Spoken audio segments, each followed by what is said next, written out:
Okay ပါကတာဒီနီကျွန်တော်တို့အပိုင်းတစ်ခါကျဆိုပါတယ်ကျွန်တော်တို့ပြီးခဲ့တဲ့ဗီဒီယိုမှာပြောသွားတာက A minor ကန်နေ A minor ကန်နေ C ကန်နေ G ကန်နေပြောတာဖြစ်ပါတယ်ဥဆိုရင်တော့ကျွန်တော်လေ့ကျင့်ရမယ့်ပုံစံကျွန်တော်တို့ကောတစ်ခု၄ပါးစီကို6ရောက်ရိုက်မယ်ပြီးရင်ကျွန်တော်ဒီဘက်ကမတီးပဲနဲ့ဒီဘက်လက်ကပဲလုပ်လို့မယ် A minor A minor E minor A minor A minor A minor A minor A minor C C C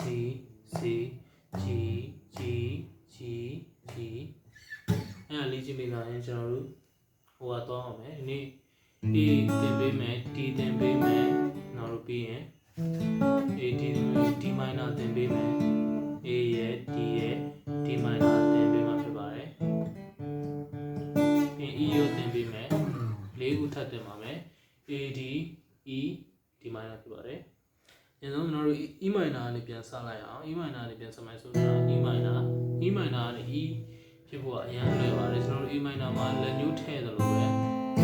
ပုံစံနဲ့တက်လိုက်ရင် E ဖြစ်ပါတယ် E minor ကျွန်တော်ဒီလိုကိုင်းနေဆိုရင်ကျွန်တော်တို့လက်ညှိုးအားကျွန်တော်တို့3ခွက်မှာလက်ညှိုးထည့်လိုက်ပါမယ်3ခွက်မှာဆို3ကျိုး1ခွက်မှာလက်ညှိုးထည့်လိုက်ပါမယ် sorry အမှဆို E ဖြစ်ပါတယ်ဒီကျွန်တော်တို့ A ကိုင်းလေးကသူများရဲ့ A ကိုလက်3ချောင်းနဲ့ကိုင်းတယ်လက်3ချောင်းနဲ့ကိုင်းတာမှတော့မှာပဲမဲ့မှန်တော့မှမှာဒါပေမဲ့ပိုပြီးတော့တီးကြတယ်နောက်တို့တီးကြခြင်းမကိုင်းအရင်မကိုင်းတဲ့တင်းတော့ဒီကိုင်းတဲ့အကောင့်နဲ့ကိုယ့်လက်ကိုထိန်းနိုင်ပြီဆိုရင်တော့ကျွန်တော်တို့လက်ညှိုးတစ်ချောင်းနဲ့3ကျိုးကိုင်းမယ်2 3 4ကိုကိုင်းပါမယ်နှစ်ကွက်မှာအောက်ဆုံးကျိုးကိုမထိရပါဘူး2 3 4ကိုပဲကိုင်းပါမယ်အဲ့ဒါကို A လို့ခေါ်ပါတယ်2 3 4ကိုပဲကိုင်းပါမယ်အောက်ဆုံးကျိုးမထိပါဘူးအဲ့ A ဖြစ်ပါတယ် A ဟုတ်ကဲ့ပါအဲ A ပြီးရင်ကျွန်တော်တို့ D ရကြတော့အခု E ရပါပြီ A ရပါပြီဆို D ရကြတော့ကျွန်တော်တို့D ရကြတော့ तू ကနည်းနည်းတော့မှတ်ရတယ်ပေါ့ तू က D လို့ပါဆိုတော့စတင်နေချင်းစလုံးချင်းတွေတခြားနည်းခတ်တယ် D ရကြတော့ကျွန်တော်တို့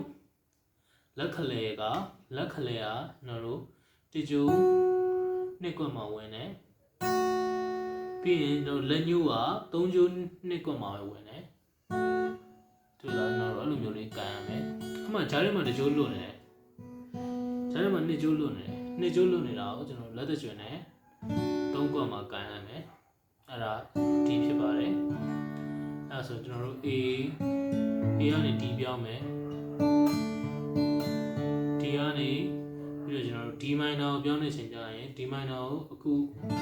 အများဆုံးကန်တဲ့ပုံစံဒီလိုမျိုးပေါ့နော်ဒီလိုမျိုးပေါ့ကျွန်တော်ကကြာမကိုင်းတာတော့ကြာကျွန်တော်ကဒီလိုပဲကန်နေတာဒီအပေါ်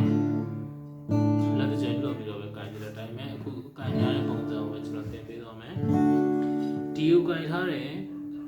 ဟုတ်ပြီကျွန်တော်တို့ဒီမှာလက်ညှိုးနဲ့လက်ခလဲအားတကျိုးနဲ့3ကျိုးမှာအလဲကျိုးချပြီးတော့ကန်ထားတယ်အဲ့ဒါကိုကျွန်တော်လက်ညှိုးလွတ်လိုက်မယ်လက်ညှိုးနေရာလက်ခလဲသွားမယ်3ကျိုး2ကွက်ကိုသွားလိုက်မယ်ခုနကလက်ခလဲနေရာလက်တစ်ချက်သွားလိုက်မယ်လက်တစ်ချက်သွားလိုက်မယ်နော်အဲ့လက်တစ်ချက်သွားပြီးတော့ဒီ7မှာတစ်ခါတင်ပေးလိုက်မယ်လက်တစ်ချက်သွားပြီးရှေ့ကလွတ်နေတဲ့ဟာကတစ်ကွက်မှာအဲ့ဒါလက်ညှိုးကန်လိုက်မယ်အဲ့ D7 ဖြစ်ပါတယ် D7 တခါတည်းသူဆက်နေလို့တင်ပေးလိုက်တာအဲ့ဒါ D7 ဖြစ်ပါတယ် D ကနေဆိုအရန်လွယ်တယ်ဒီနှစ်ခုပုံစံအတိုင်းပဲကိုဒီလိုကန်လိုက်တယ်လက်ညှိုးကိုရှေ့မှာဖြည့်တယ်ခုနကဒီမှာလက်တစ်ချက်ဖြည့်တယ်နော်အခုကျလက်ညှိုးကရှေ့မှာတော့ဖြည့်တယ်အဲ D7 ဖြစ်ပါတယ်ပြီးရင်ကျွန်တော်တို့ D minor ကသူကဒီလက်ခလဲလုံးဝပြောင်းစရာလက်တစ်ချက်လုံးဝပြောင်းစရာမလိုဘူးပေါ့လက်တစ်ချက်လုံးဝပြောင်းစရာမလိုဘူးဒီလက်နဲ့6မှတ်ကိုပြောင်းမယ်ကျွန်တော်ဒီလက်နဲ့6မှတ်ပြောင်းရင်လွတ်လိုက်ပါကုန်တော့ကျွန်တော်တို့လက်ညှိုးနေအောင်လက်ခလဲသွားပါမယ်ပြီးရင်ကျွန်တော်တို့ဟိုအောက်ဘက်တစ်ကျိုးတစ်ကွက်မှာကန်လိုက်ပါမယ်အဲ D minor ဖြစ်ပါတယ် D minor ဖြစ်ပါတယ်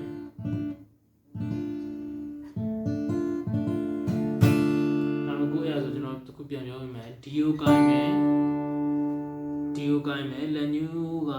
3ကျိုးနှစ်ကွက်မှာလက်ခလဲက3ကျိုးနှစ်ကွက်မှာအလဲမှာလွတ်နေတဲ့ဟာကို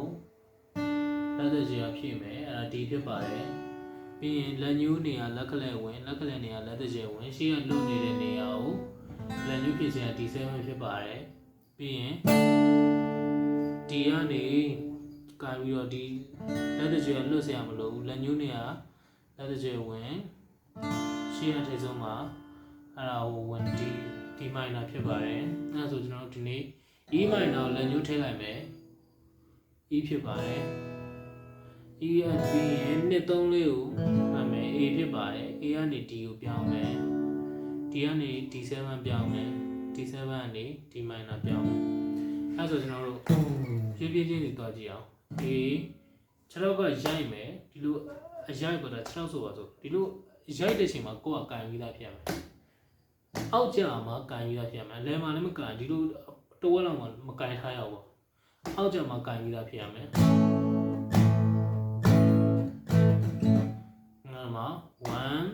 1ဒါ6လို့သဘောထားပါ6ကြာပြတော့မကောင်းဘူးအဲ့ဒါဆိုခုသွားမယ် AED D minor AED D7 D minor သွားမယ်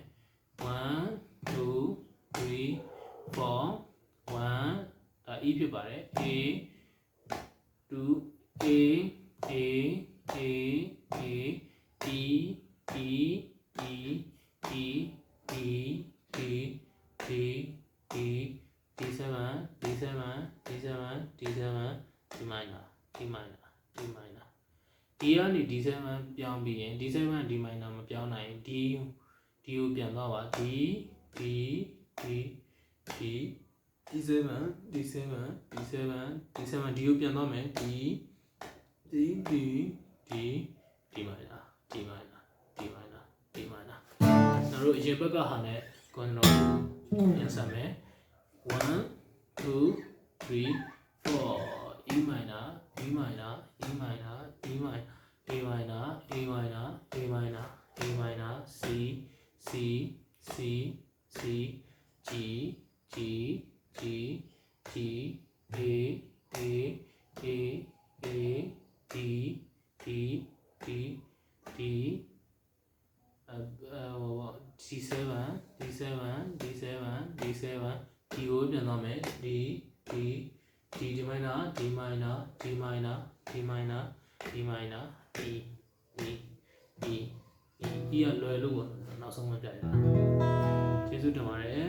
ကျွန်တော်တို့ subscribe ကိုနှိပ်ပေးထားပါအောင်ကျွန်တော်လည်း subscriber များမှာတင်ရတာအားရှိတာဖြစ်ပါတယ်ကျေးဇူးပါ